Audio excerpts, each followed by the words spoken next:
नाज़रीन, आवाज़ टीवी दरिया खान मरीअ जे रिपोर्टर वरियल सिंधीअ ते पुलिस पारां केस दाख़िल करण ख़िलाफ़ कोटलालू में कलम वधण ने एहतजाजी मुज़ाहिरो कयो।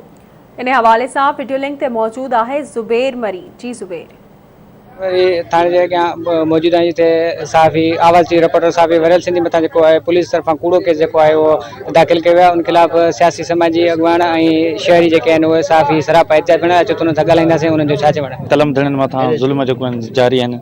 मेरापुर में हिकु जेको सच लिखण साहबी अज़ीज़ मेमन खे क़त्ल कयो वियो त ॿिए पासे दरिया खान वरी में वक़्तनि ब वक़्तनि मुख़्तलिफ़ साहिबनि खे हक़ सच लिखण तां केस दाख़िल कया पिया वञनि। वरियल सिंधी मथां जुड़तू केस दाख़िल कयो आहे जेको पुलिस दरिया खान मरी जी हिकिड़ी सिधी ना हली आहे। असां जेको आहे इन पुलिस गर्दीअ जी सख़्तु लफ़्ज़नि में मज़म्मत कयूं था ऐं साफ़ी वरियल सिंधी मथां या ॿियनि साफ़िन मथां दरिया खान में जे ॿियनि साफ़िन में जेके कूड़ा केस आहिनि उहे ख़तमु करण जो मुतालबो कयूं था। असां उन्हनि पुलिस गर्दीअ जी सख़्तु लफ़्ज़नि में मज़म्मत कयूं था। इहो मुतालबो असांजो IG DIG शहीद बेनज़ीर आबाद SP नौशर आहे त साफ़िन मथां कूड़ा केस ख़तमु कया वञनि। सहाफ़ीअ खे कवरेज दौरान धमकियूं, कवरेज दौरान उनखे कमु न करणु ॾियणो ऐं या उनखे जेको आहे उन ते बंदिश विझणो ऐं उन ते FIR दाख़िल करणु।